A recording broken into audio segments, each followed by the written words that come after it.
Hello guys, in today's video I'm going to show you how to fix Forza Horizon 4 crashing problem easy and quick. If you want to fix it, all you have to do first click here and then type background apps,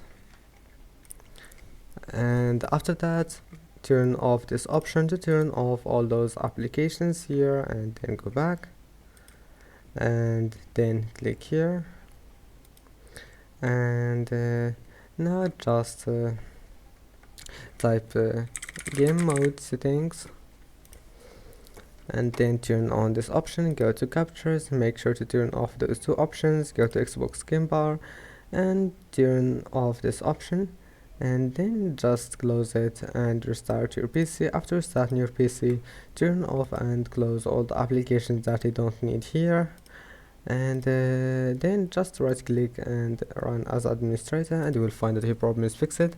And that's it for today's video. Don't forget to like and subscribe, and see you in the next video.